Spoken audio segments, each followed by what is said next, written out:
وعلى آله وصحابه وأولياء أمته أجمعين. أما بعد فأعوذ بالله من الشيطان الرجيم. بسم الله الرحمن الرحيم. من النبيين والصديقين والشهداء والصالحين وحسن أولئك رفيقا. صدق اللہ العظیم وصدق رسولہ النبی الکریم الامین ونحن علی ذلک لمن الشاہدین والشاکرین والحمد للہ رب العالمین. ہدیہ سلام بحضور پیرو.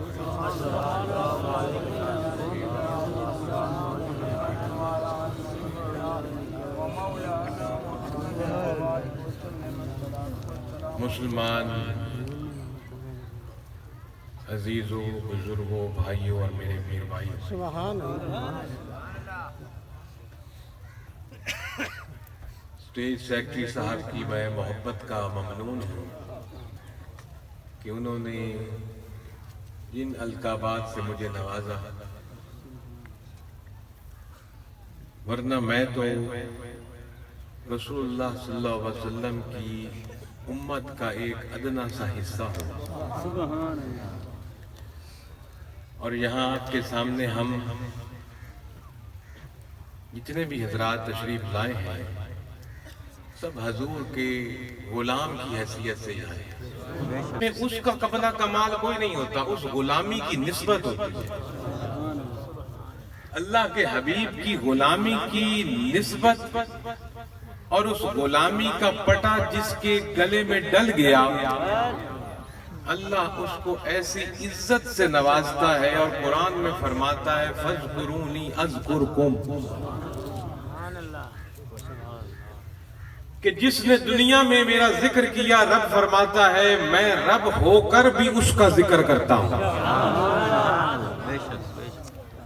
اور دنیا میں اس کا ذاکر کون ہے؟ فَاذْكُرُونِي کون کر رہا ہے؟ جو مصطفیٰ کا غلام ہے. حضور کی غلامی ہی فَاذْكُرُونِی ہے.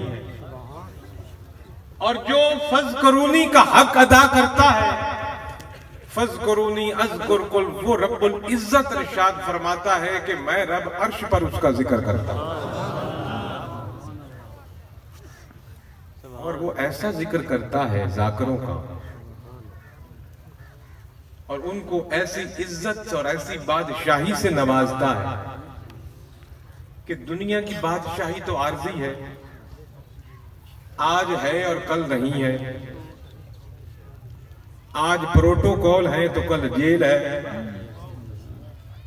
آج القابات ہیں تو کل نام لیوا کوئی نہیں. آج فوجیں سلامی دے رہی ہیں، سیلوٹ کر رہی ہیں، ترانے بج رہی ہیں، تو کل 6 فٹ کی جاگیر میں جانے کے بعد نام لینے والا کوئی نہیں. لوگ اللہ کا انصاف دیکھنا چاہتے ہیں تو ایک دنوی بادشاہ کی بھی 6 فٹ کی قبر ہے اور ایک جھونپڑی میں رہنے والے کی بھی 6 فٹ کی قبر ہے. اور جو اللہ کا ذاکر بن جائے، مصطفیٰ کا غلام بن جائے، مصطفیٰ کے طریق پر اپنی زندگی کو گزار دے، اس کا رب ایسا ذکر کرتا ہے، ایسا ذکر کرتا ہے. پہلے تو فرشتوں کے مجمع میں بیٹھ کے ذکر کرتا ہے، پھر ہم جیسے لوگوں کے دلوں میں اس کی عزت ڈال دیتا ہے. جاؤ یہ میرا محبوب ہے، اس کی عزت کرو.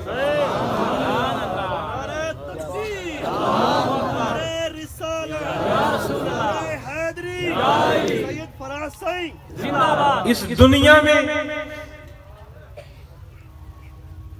اگر عزت والا بننا ہے تو اتباع کرنی پڑے گی مصطفیٰ کی. قُلْ إِن كُنْتُمْ تُحِبُّونَ اللَّهَ فَاتَّبِعُونِی یُحْبِبْکُمُ اللَّہ. اور اس اتباع کا صلہ کیا ملے گا؟ رب کا محبوب بننا. رب کی محبوبیت اتباع مصطفیٰ سے. اور میں نے عرض کیا آپ کے سامنے کہ ہم یہاں سب حضور کے خادم اور غلام کی حیثیت سے حاضر ہیں. بہت خوبصورت محفل سجائی ہے آپ نے. اللہ تعالیٰ اس کا انتظام کرنے والوں کو صلہ عطا فرمائے، اور جو یہاں آیا ہے خالی ہاتھ نہ جائے۔ اور ویسے بھی میرا تو یقین اور ایمان ہے کہ خالی ہاتھ کوئی جاتا نہیں، ایسی جگہ پہ بھی جا کر خالی ہاتھ جاتا تھا۔ اب میں آپ کے سامنے اس مقدس اور پاک محفل کے اندر چند گزارشات کرنی ہے۔ ادھر سے اذان کی آواز بھی آ رہی ہے، نماز کا وقت بھی ہو گیا ہے، اور ہم نے یہاں سے اٹھ کر نماز بھی پڑھنی ہے۔ وہ کوئی مصطفیٰ کا غلام اور نمازی نہ ہو، وہ کوئی مصطفیٰ کا غلام اور متقی نہ ہو، روزے دار نہ ہو، حاجی نہ ہو، سخی نہ ہو، سچا نہ ہو، امانت دار نہ ہو، ہمسایوں سے سلوک کرنے والا نہ ہو، دکھ درد بانٹنے والا نہ ہو، میٹھا ہو نہ میٹھا بول نہ ہو، اس کی زبان سے لوگوں کو ہدایت نہ ملے، اس کی زبان سے دعائیں نہ نکلیں، تو پھر غلام کس کا؟ غلامی تو اتباع سے نظر آتی ہے۔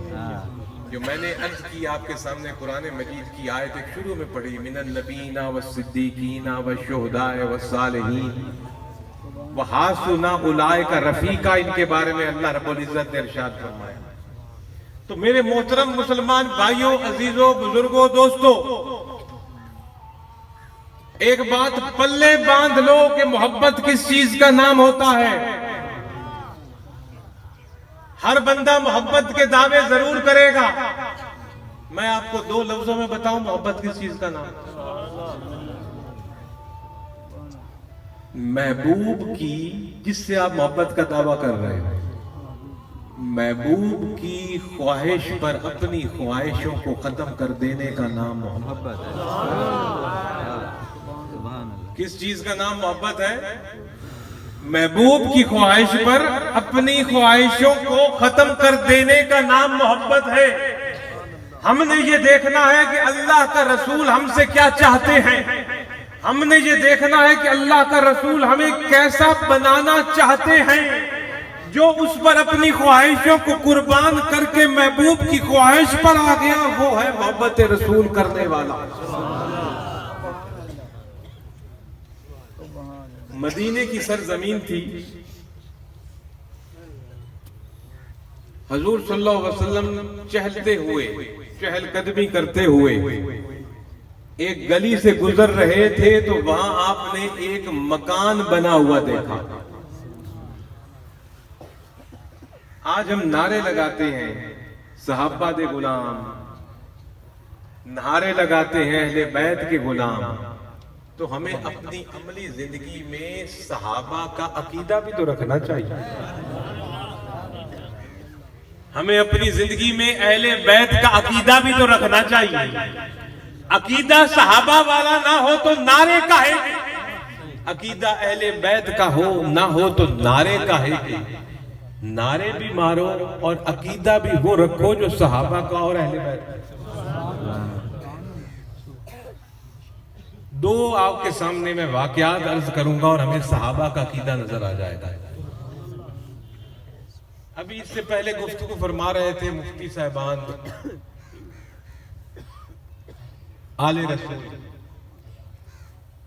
میرے دوستو، رسول اللہ صلی اللہ علیہ وسلم نے فرمایا صحابہ ستاروں کی مانند ہے اور میری آل کشتی نوح کی مانند ہے۔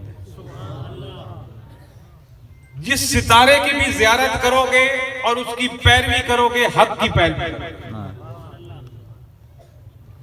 اور حضور کو پتا تھا کہ صحابہ نے تو ایک خاص وقت تک اس دنیا میں رہنا ہے، آخر حکم آنا ہے، ہر کسی نے جانا ہے۔ صحابہ 100-150 سال تک حضور کے بعد اس دنیا میں جلوہ افروز رہے، لوگوں کو ہدایت رہنمائی کرتے رہے، اس کے بعد وہ ستارے بھی ظاہراً چھپ گئے، لیکن حضور کو پتا تھا، اس لیے ان کو ستاروں سے تشبیہ دی اور اپنی آل کو، اہل بیت کو ستاروں سے تشبیہ نہیں دی، کشتی نوح سے تشبیہ دی اس لیے کہ ستارے تو پردہ کر گئے، آل آج بھی ہے اور قیامت تک رہے گا۔ نعرہ تکبیر، نعرہ رسالت، نعرہ تحقیق، نعرہ حیدری، فیضان حضور ناز جہاں جاری رہے گا۔ آستانہ عالیہ سید محمد عبداللہ شاہ قادری زندہ باد۔ اس لیے فرمایا کہ میری آل کشتی نوح کی مانند ہے۔ کشتی نوح کیا تھی؟ سبحان اللہ۔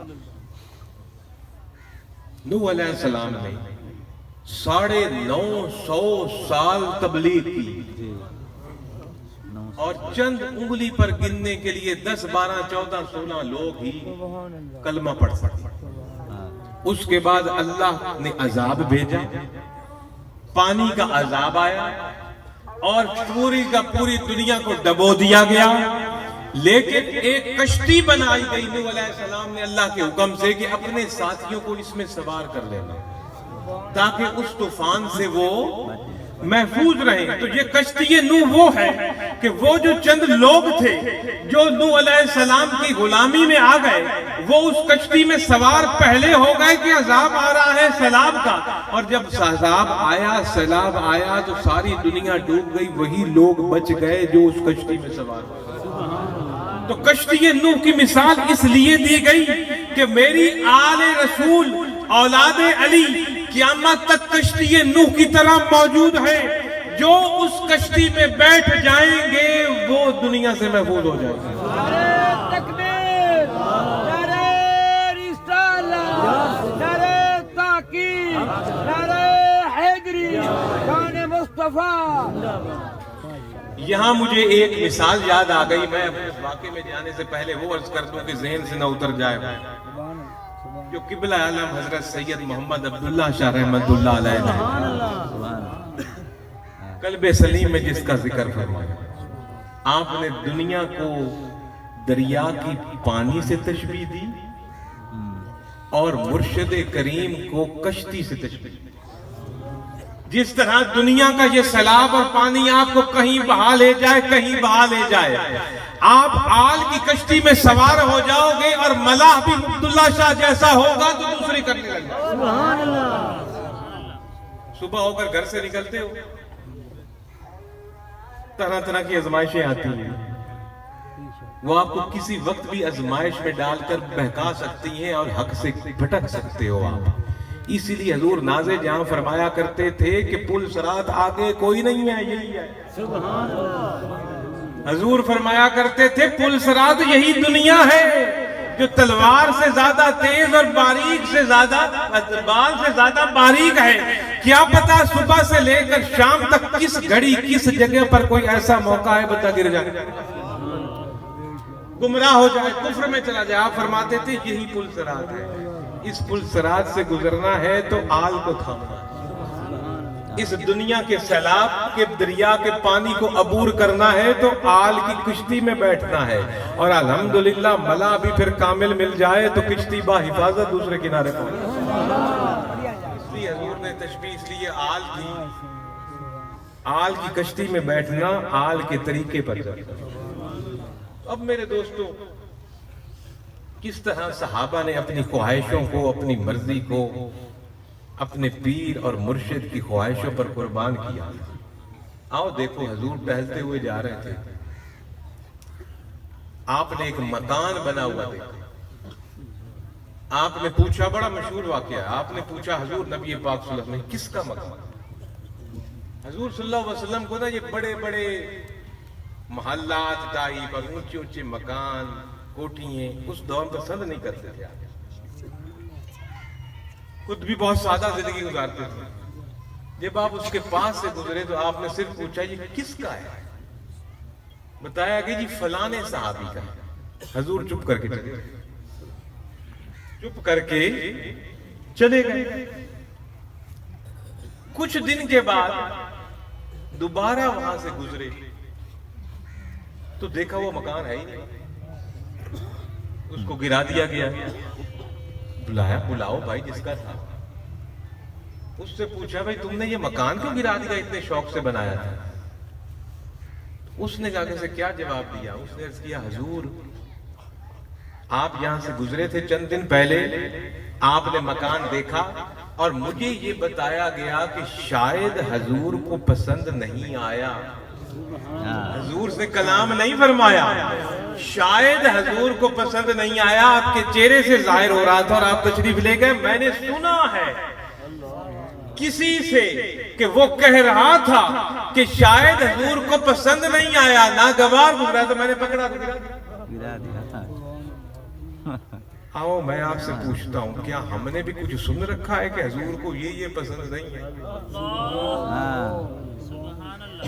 محبت کا دم بھرتے ہیں، ہم نے بھی تو کچھ سن رکھا ہے کہ حضور کو یہ پسند تھا، یہ نہیں پسند تھا. ہم میں سے کتنے ہیں جو اس پر بلڈوزر پھیرتے ہیں نفس پر اور اس بت کو گرا دیتے ہیں جو کہ حضور کی خواہش کے آگے ہماری خواہش کے بن کر کھڑا ہے. لوگ کہتے ہیں کہ جناب ہندو بت کو پوجتا ہے. میں آپ کو تصوف کی بات بتاتا ہوں، وہ تو بت کو پوجتا ہے، اور جو بت خواہشوں کے ہمارے دلوں میں ہے وہ تو ظاہر شرک کر رہا ہے اور بت کے آگے جھک رہا ہے. اور ہم نے اپنے دلوں میں جو خواہشوں کے بت بنائے ہوئے ہیں، صبح سے شام اور شام سے صبح تک ان کے آگے جھکتے ہیں، یہ سوچے سمجھے بغیر کہ اس کے آگے جھکنا ہے کہ مصطفیٰ کریم نے جو بتایا. یہ اب دوبارہ اذانیں آ رہی ہیں. کسی کے ذہن میں یہ خیال گزرے کہ وہ اذانیں آ رہی ہیں اور یہ تقریر کرتے جا رہے ہیں. میں تقریر نہیں کر رہا، میں اذان دے رہا ہوں.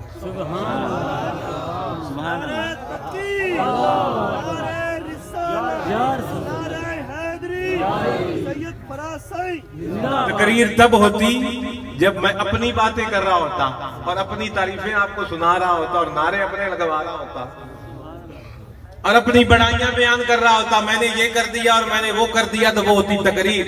میں تو اذان دے رہا ہوں، کس کی؟ اللہ کی، اس کے رسول کی. مسجدوں کے میناروں سے عربی زبان میں اذان آ رہی ہے اور میں اردو زبان میں اذان پڑھ رہا ہوں. اس لیے ایک ہی وقت میں کئی جگہ پر مسجدوں میں بھی اذانیں آتی ہیں، تو کیا ایک انتظار کرتا ہے دوسری بند ہو تو میں دوں. اس لیے اور یہ ہماری پھر اب ملک میں ریل چڑھ پڑی ہے، چند منٹ آگے پیچھے ہر مولوی کی گھڑی ہوتی ہے. ایک کی اذان بند ہوتی ہے، دوسرے کی شروع ہو جاتی ہے، دوسرے کی شروع، تیسری شروع. کا بعض شہروں میں تو بڑے بڑے شہروں میں وہ یہ بھی نہیں پتہ چلتا یہ ظہر کی ہے کہ عصر کی ہے. کئیوں کے عصر کا وقت ہو رہا ہوتا ہے اور کئیوں کے ظہر کا وقت ہو رہا ہوتا ہے، تو وہ الگ بات ہے، اس کی طرف ہم نہیں جاتے. میں نے ان باتوں میں بات کر دی کہ شاید کسی کے ذہن میں یہ بات آ جائے تو میں وضاحت کر دوں. میں اذان دے رہا ہوں.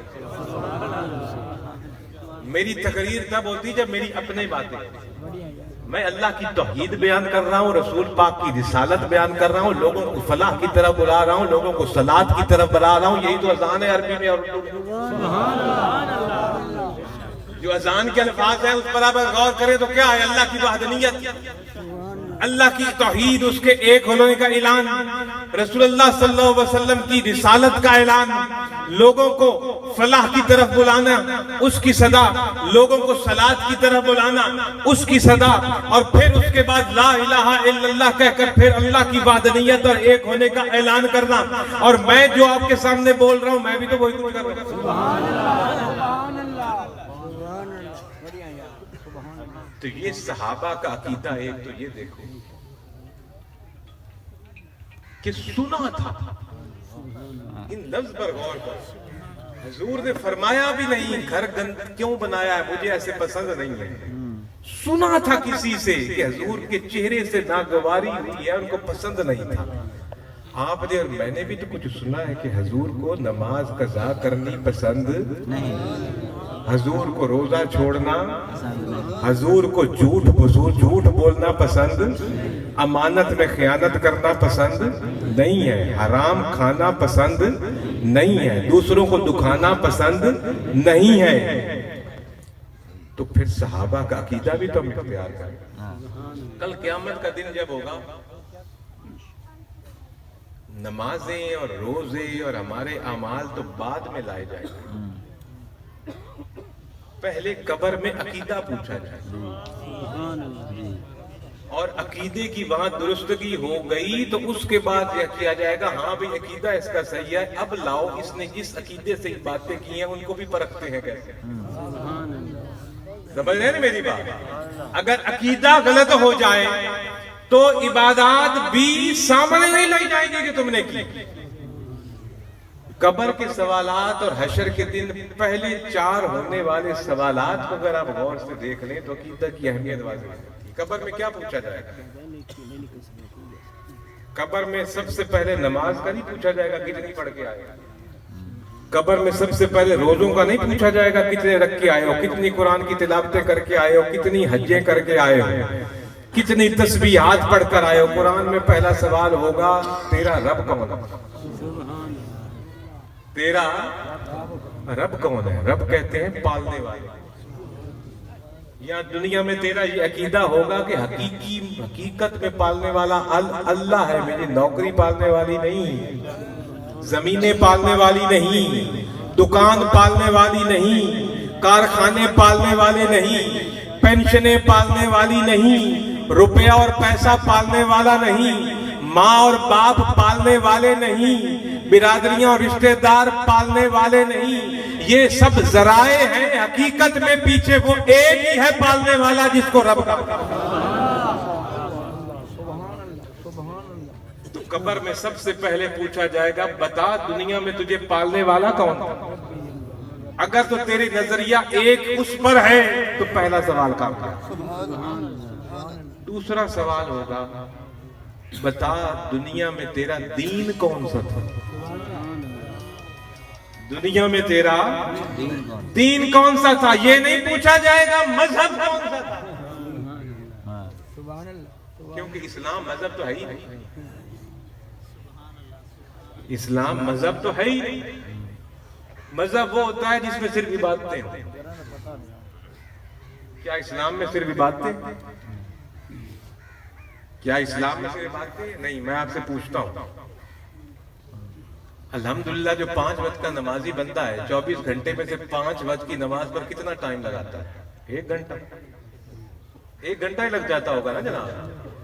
10 منٹ ہی ایک نماز کے لگا لیں 1 گھنٹہ ہی لگ جاتا ہوگا. تو میں پوچھتا ہوں اگر 1 گھنٹہ اللہ نے اپنی اطاعت کے لیے رکھ دیا تو باقی 23 گھنٹے چھوڑ دیا جو مرضی کر. صرف 1 گھنٹہ میرے آگے کھڑا ہو 24 گھنٹے میں سے باقی 10 منٹ ہر نماز کے، باقی 23 گھنٹے جدھر مرضی منہ مار جو مرضی کر، نہ کوئی پوچھنے والا، نہ کوئی قانون، نہ کوئی طریقہ. یہ ہے قرآن میں نہیں. سال کے بعد رمضان کے روزے ہوتے ہیں تو باقی 11 مہینے کچھ نہیں. حج زندگی میں 1 دفعہ، باقی ساری زندگی کچھ نہیں. اور زکوٰۃ سال میں 1 دفعہ 2.5% وہ بھی، باقی پورا سال کچھ نہیں. اسلام مذہب نہیں دین ہے. دین کہتے ہیں جس میں عبادتیں بھی ہوں معاملات بھی ہوں. دین وہ ہوتا ہے جس میں اللہ کا بھی حق ہو بندوں کا بھی حق ہو. دین وہ ہوتا ہے جس میں سر سے لے کر پاؤں تک تجھے کس طرح رہنا ہے بتایا جائے، کس طرح کاروبار کیا جائے، کس طرح سیاست کی جائے، کس طرح دکانداری کی جائے، اس کو کہتے ہیں دین. تو وہاں دوسرا سوال ہوگا بتا تیرا دین کیا. اب وہاں جو صحیح بتا دے گا میرا دین اسلام ہے، کہ جو اسلام نے اصول اور طریقے بتائے اس کے مطابق میری زندگی سے نکل گیا 2 سوالوں سے. اس کے بعد تیسرا سوال آئے گا. اور تیسرا سوال کیا ہوگا؟ اور یہ بات بھی یاد رکھیے کہ اگر وہاں رب کا ہونا بھی ہم سے صحیح نکل گئے اور دین پر بھی نکل گئے تو جب تک تیسرے سے نہیں نکلیں گے وہ دونوں پہلے بھی ختم ہو جائیں گے. یہ سمجھنے والی بات ہے. اگر رب ہونا اس سوال سے آپ نکل گئے اور دنیا میں دین جس پر چلنے کا اسلام آپ نے دعویٰ کیا اس سے بھی اگر آپ نکل گئے سوال سے، تو پھر تیسرا وہ ہے سوال ہے وہ ایسا آگے آئے گا اگر اس میں فیل ہو گئے تو رب بھی گیا دین بھی گیا. اور وہ تیسرا سوال کیا ہوگا؟ تیسرا سوال اس کے آگے رسول پاک صلی اللہ علیہ وسلم کی شخصیت کو لایا جائے گا. اور پوچھا جائے گا بتا یہ کون ہے اور اس شخصیت کے بارے میں تو کیا خیال رکھتا تھا، کیا سوچ رکھتا تھا، کیا عقیدہ رکھتا تھا، تقریروں میں کیا گلے پھاڑ پھاڑ کر بتاتا تھا یہ کون ہے، اس کی بشریت کیسی ہے، اس کی نورانیت کیسی ہے اور یہ کون ہے۔ آج بتا کیا سوچ رکھتا تھا ان کے بارے میں۔ وہاں سے جو نکلے گا اس کا رب کو رب کہنا بھی قبول اور اسلام کو دین ماننا بھی قبول کر لیا جائے گا۔ اور جب ان عقیدوں اور ان سوالوں سے تو نکلے گا تو پھر آیا جائے گا ہاں اب کل قیامت کے دن اب اس کی دیکھتے ہیں نمازیں کیسی ہیں، روزے کیسے ہیں، زکاتیں اور حجیں کیسی ہیں، پہلے عقیدہ تو درست کرو۔ سبحان اللہ۔ میرے دوستوں اور میرے بھائیوں، یہ ایک عقیدہ، ایک واقعہ میں نے عرض کیا اور دوسرا ایک اور واقعہ عرض کروں گا۔ حضور نبی پاک صلی اللہ علیہ وسلم مدینہ سے باہر اپنے اصحاب کے ساتھ کہیں تشریف لے گئے، وہاں کوئی ایک پرے پنچایت میں آپ گئے۔ میں آپ کو ہر بات سادہ انداز میں، سادہ زبان میں بتا رہا ہوں تاکہ پلے پڑ جائے، جو ہمارے علاقے کے رسم و رواج ہیں اس کے حساب سے۔ جیسے یہاں پرے پنچایتیں ہوتی ہیں، جھگڑا ہو جائے تھانے کچہری کی بجائے ایک پنچایت پرے بھی بناتا ہے بندہ برادری کی کہ یہاں چلو صلح ہو جائے تو اچھی بات ہے، وکیلوں اور تھانوں کے خرچوں سے بندہ بچ جائے گا۔ تو ایک وہ پرے پنچایت میں حضور کسی فیصلے کے لیے تشریف لے گئے، اپنے چند دوستوں کے ساتھ اور باقی اصحاب کو ایک جگہ پر بٹھا گئے۔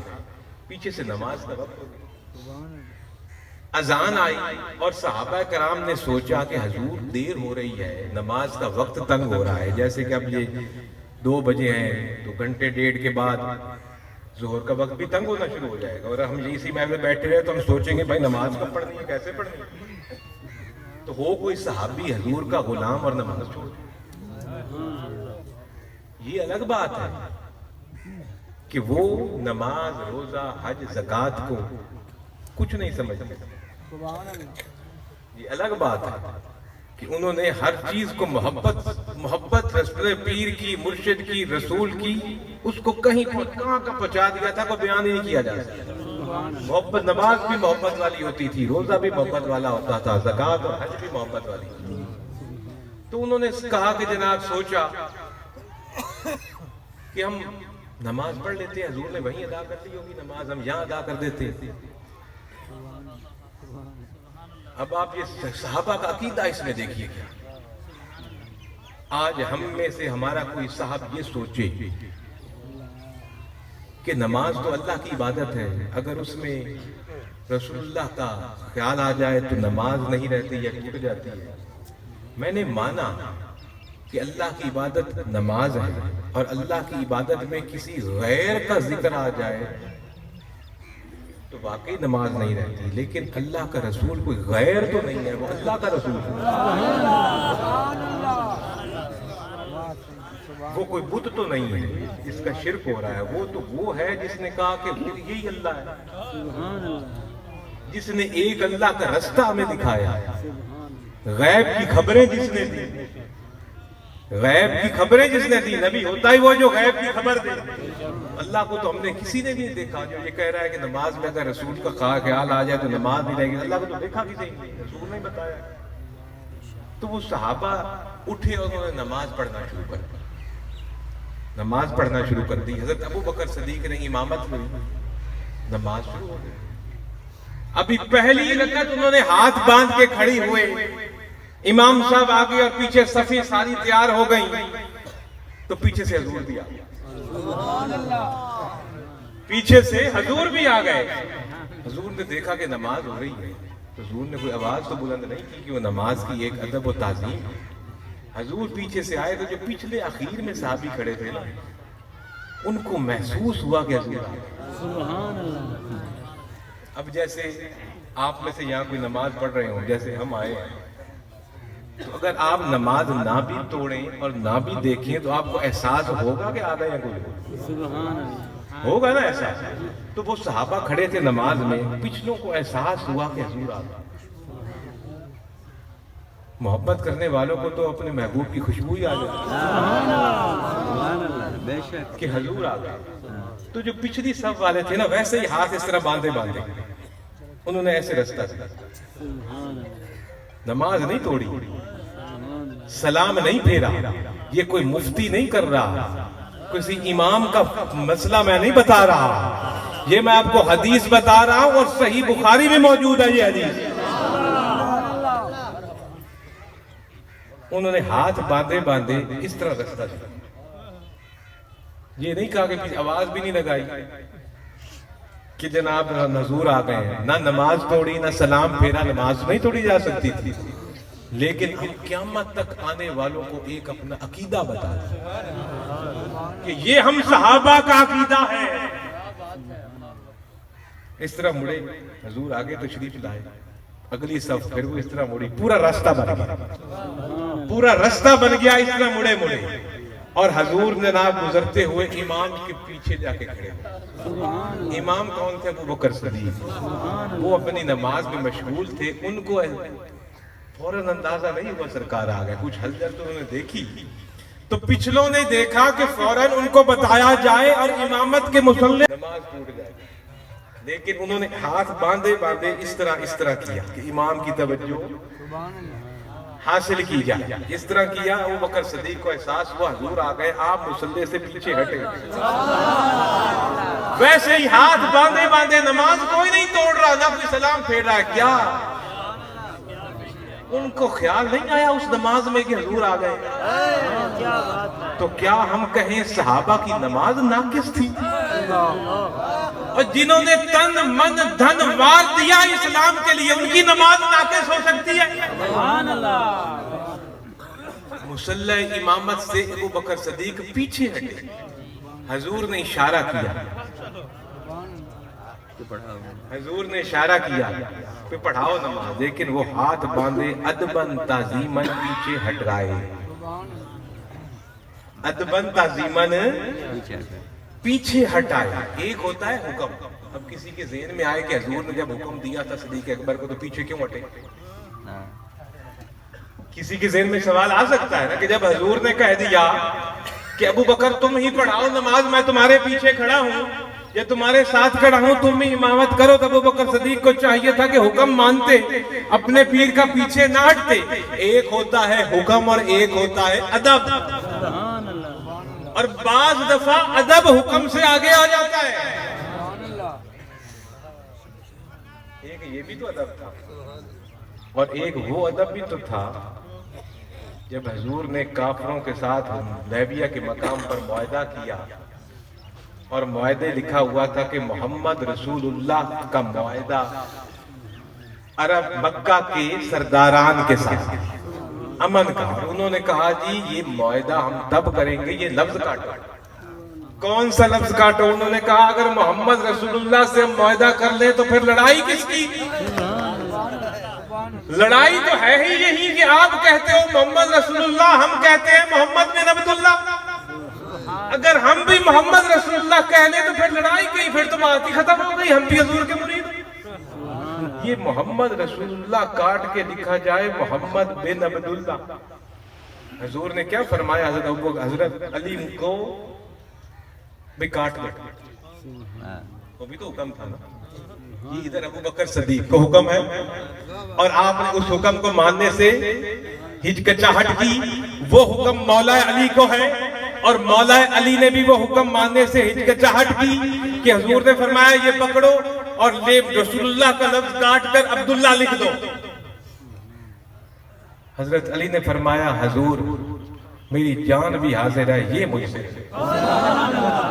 نعرہ تکبیر، نعرہ رسالت، نعرہ تحقیق، نعرہ حیدر، فیضان حضور ناز جہاں، آستانہ عالیہ سید محمد عبداللہ شاہ قادری زندہ باد۔ کہ میں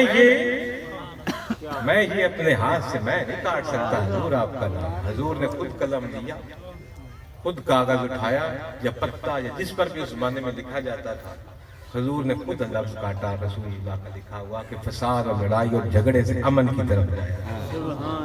تو یہ میں نے کہا بعض دفعہ ادب آگے آ جاتا ہے، حکم سے پہلے ادب آتا ہے، پھر محبت آتی ہے، پھر اتباع آتی ہے۔ اور کوئی کہے میری اتباع رسول کے بغیر محبت اور ادب مکمل ہو گیا، ممکن ہی نہیں ہے۔ اتباع نہیں تو محبت بھی ختم ہو جائے گی، ادب بھی۔ اتباع کہتے ہیں پیروی، جو حضور نے کیا اگر وہ ہمارے اندر نہیں ہوگا نا تو محبت بھی نہیں ہوگی اور ادب بھی نہیں ہوگی۔ تو محترم بزرگوں، دوستوں، ساتھیوں، ابو بکر صدیق پیچھے ہٹ گئے پھر بھی، اور حضور نے آگے بڑھ کر نماز پڑھائی، جہاں سے چھوڑی وہیں سے آگے پڑھائی، دوبارہ بھی شروع نہیں کی، جہاں سے چھوڑی وہیں سے آگے پڑھائی۔ تو خیال تو آیا ہوگا نا نماز کے اندر۔ تو بعد میں جب نماز ہو گئی تو ابو بکر صدیق نے ہاتھ باندھ کر کی، حضور میں ابو بکر قحافہ کا بیٹا، میں اور آپ کے آگے امامت کرتا ہوں، میں تو اس لیے حضور پیچھے ہٹا ہوں۔ تو یہی میرے دوستوں، اور ایک اور نماز بھی ایسی ہوئی تھی، 5-7 منٹ میں بات اپنی ختم کر کے اجازت چاہوں گا۔ ایک اور نماز بھی ایسی ہوئی تھی مدینے کے قریب، جس میں کعبہ تبدیل ہوا، اور جو لوگ گئے ہیں نا مدینہ منورہ، وہ اس مسجد میں جائیں، مسجد قبلہ تین کے نام سے مشہور ہے مسجد، جہاں کعبے کی تبدیلی کا حکم آ گیا تھا۔ اور آ بھی کب گیا تھا؟ دوران نماز۔ اور آ بھی کب گیا تھا کہ 2 رکعتیں پڑھی گئی تھی، 2 ابھی رہتی تھی۔ اب کیا ایسا ہوا کہ اللہ تعالیٰ 10 منٹ 5 منٹ اور انتظار نہیں کر سکتا تھا کہ نماز پڑھ جاتی پھر حکم بھیجتا؟ لیکن اپنے محبوب کی شان دکھانی تھی، اپنے محبوب کی اتباع دکھانی تھی۔ قیامت والے لوگ، آنے والے لوگوں تک اپنے محبوب کے صحابہ کی اتباع دکھانی تھی کہ یہ ہوتی ہے اتباع مصطفیٰ، کہ جدھر مصطفیٰ کا رخ ادھر ہی اللہ۔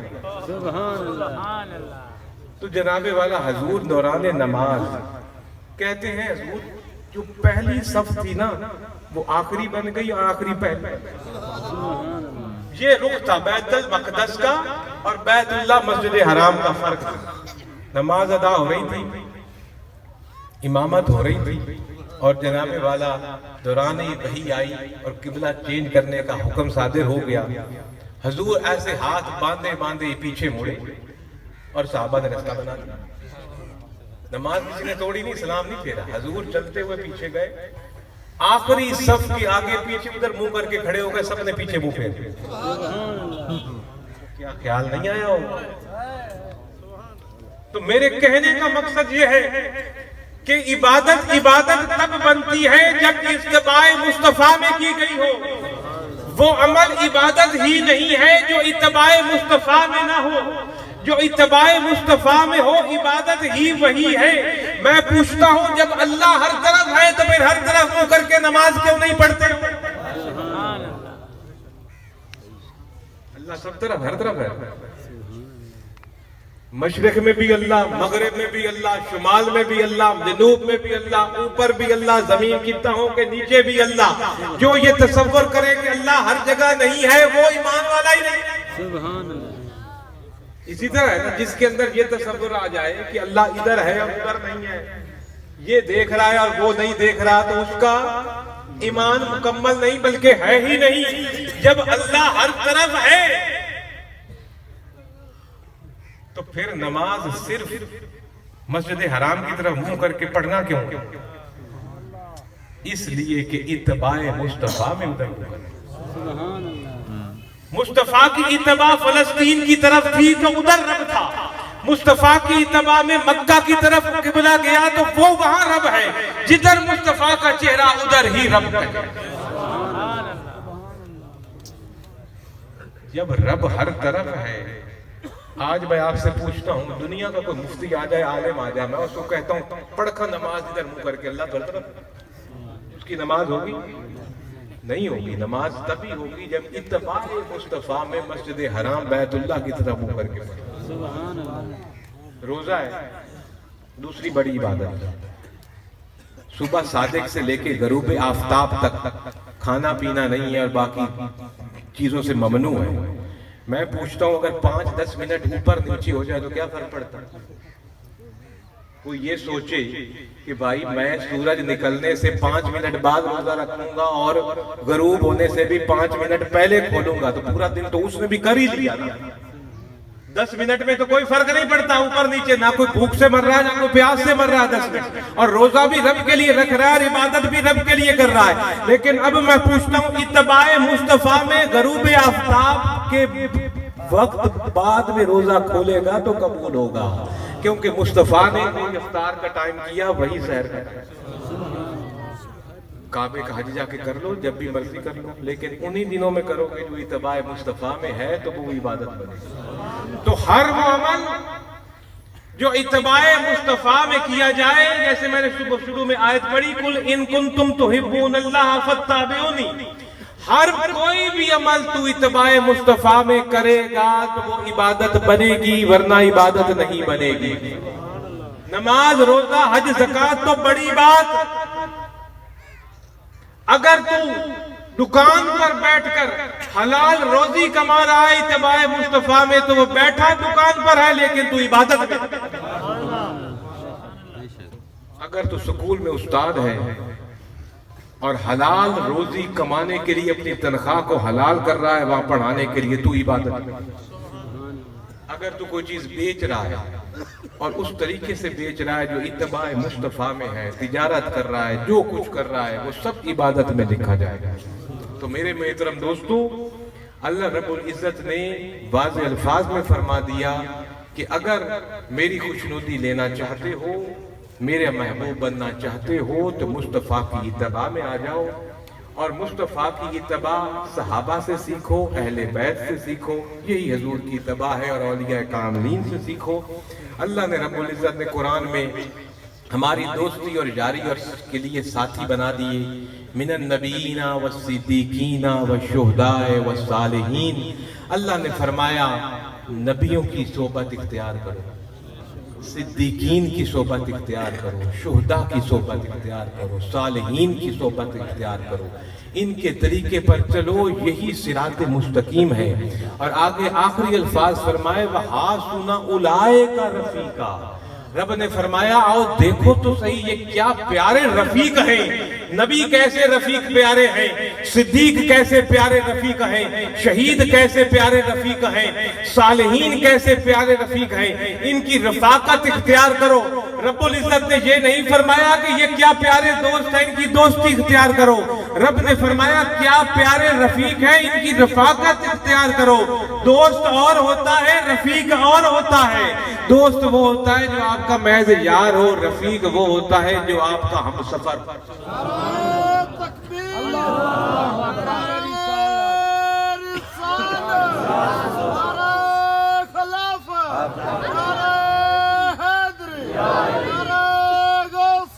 وقت میرا ختم، 2 بجے ختم کرنا تھا، 2-4 منٹ میرے اوپر ہوگا جس کے لیے معذرت چاہتا ہوں۔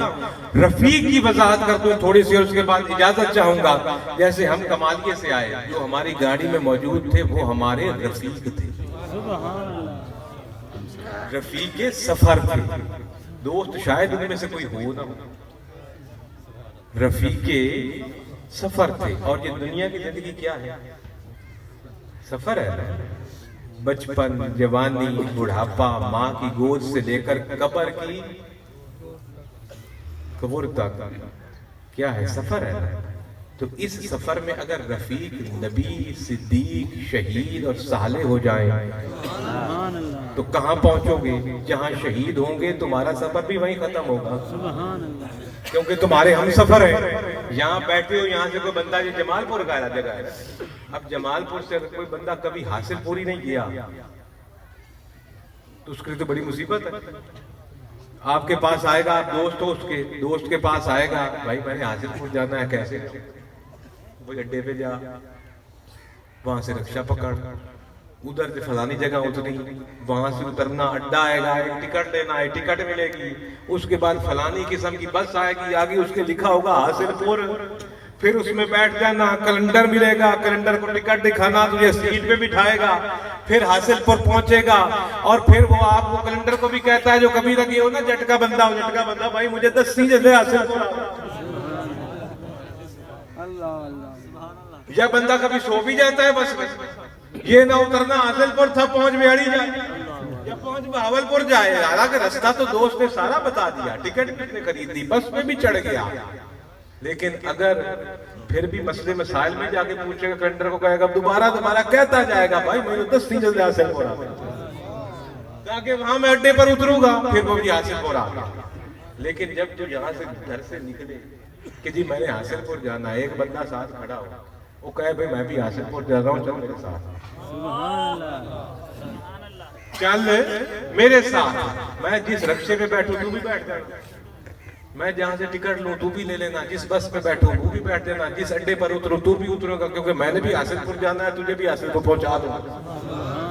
اب اگر ہم رفاقت لیں گے انبیاء کی, رفاقت لیں گے شہیدوں کی, رفاقت لیں گے صدیقوں کی, رفاقت لیں گے صالحین کی, رفاقت لیں گے کاملین اولیاء کی, اپنے پیر کی, فقیر کی, تو جدھر یہ رب کے قرب میں ادھر ہم.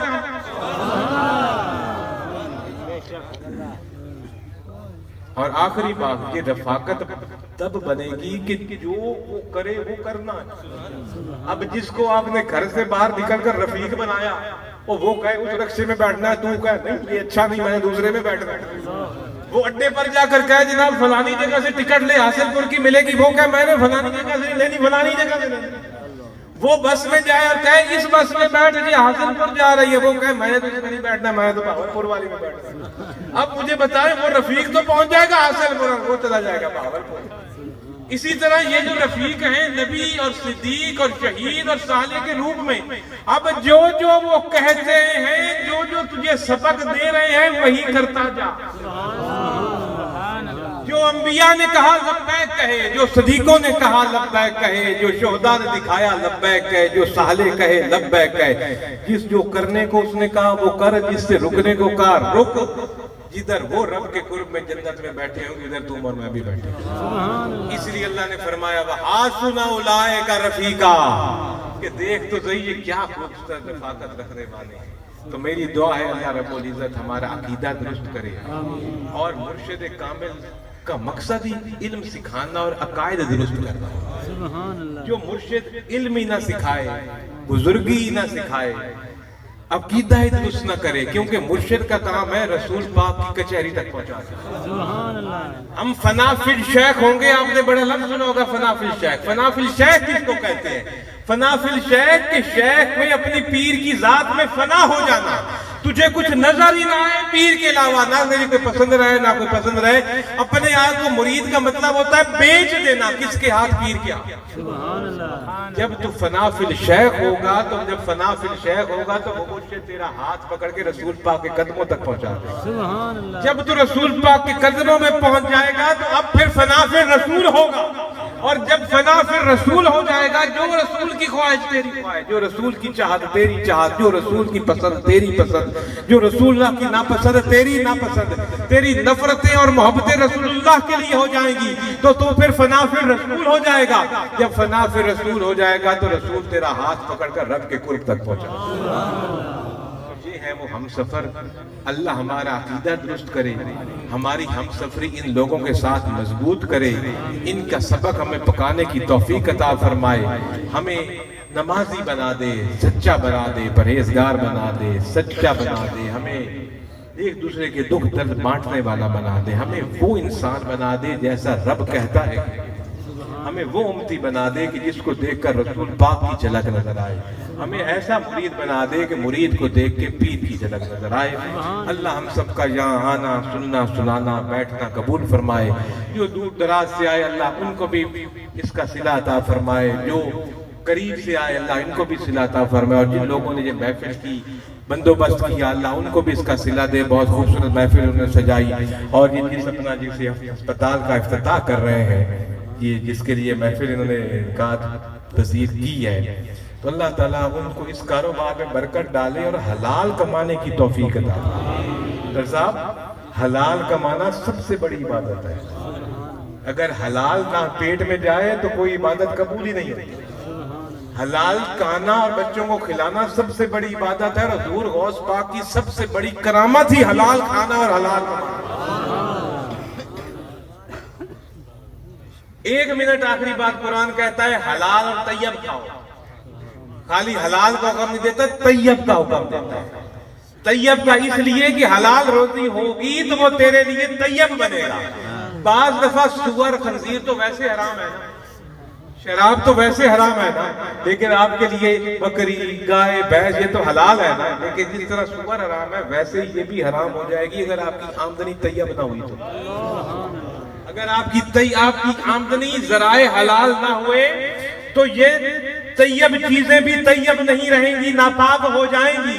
تو جس کی آمدنی حرام کی ہے وہ جو بھی کھا رہا ہے حرام کھا رہا ہے۔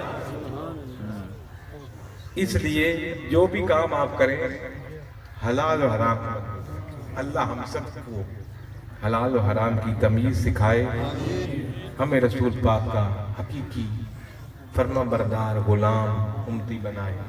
اللہ ہم سب کا حامی و ناصر ہو۔ وآخر دعوانا الحمدللہ رب العالمین۔